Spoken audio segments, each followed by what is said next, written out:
বিসিএলে জিসানের সেঞ্চুরিতে north জোনকে হারিয়ে ফাইনালে central zone. ৩২৩ রানের টার্গেটে ৪ বল আগেই টপকে যায় মাহিদুল অঙ্কনের দল। বৃথা গেছে তাওহিদ হৃদয়ের সেঞ্চুরি। শিরোপা নির্ধারণের লড়াইয়ে সেন্ট্রাল আবারও প্রতিপক্ষ হিসেবে পাচ্ছে নাজমুল শান্তর নর্থ জোনকে। অন্যদিকে বগুড়ায় আরেক ম্যাচে ইস্ট জোনের বিপক্ষে ১ উইকেটে হেরে টুর্নামেন্ট থেকে বিদায় নিয়েছে সাউথ জোন। রাজশাহীতে বিসিএলে তৃতীয় রাউন্ডের খেলায় হলো রান উৎসব। তানজিদ তামিম সেঞ্চুরির কাছে গিয়েও ৮ রানের আক্ষেপে পড়েছেন, তবে হৃদয় কোনো ভুল করলেন না, হাঁকিয়েছেন দারুণ এক সেঞ্চুরি। পাকিস্তান সিরিজের আগে হৃদয়ের এই ফর্মে ফেরা নিশ্চয়ই বড় একটা স্বস্তি। অভিবাদনের জবাব দিন।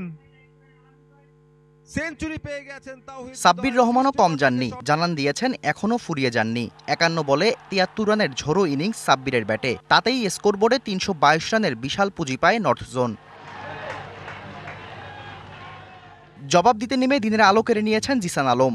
ওর ধুমধুমার ব্যাটিংয়ে দিশেহারা হয়েছে নর্থ বোলাররা। ৯৩ বলে ১৬-৪ ও ৫ ছক্কায় খেলেছেন ১২৭ রানের দারুণ এক ইনিংস। জবাব তিনি দিচ্ছেন। মিডল অর্ডারে মাহফিজুলও করেছেন হাফ সেঞ্চুরি, তবে বাকি ছিল শুধু মুসাদ্দেকের ঝড়। ২৭৮ রানে ৮ উইকেট হারানোর পরও এই ব্যাটার ২৬ বলে ৫৪ রানের ইনিংস খেলে ম্যাচ জিতিয়েছেন।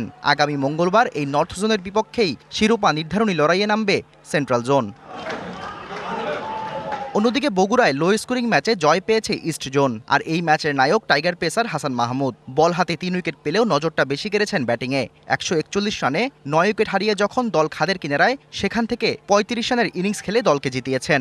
প্রত্যেকটা ইনিংসে আমার কাছে বিশেষ মুহূর্ত। আর আজকের দিনে আমি অবশ্যই মুশফিককে থ্যাঙ্কস জানাতে চাই যে আমাকে সাপোর্ট করেছে অনেক। আমি ওর প্রতি ভরসা ছিল আমার যে ও যদি কভার করতে পারে আমি ম্যাচটা বের করতে পারবো, তো আলহামদুলিল্লাহ।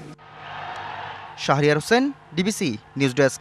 ৭২ ঘন্টা ময়েশ্চার লক সমৃদ্ধ লিলি বডি ওয়াশ শিয়া বাটারের গুডনেস স্কিন রিপেয়ার করে রাখে সফট ও গ্লোয়িং।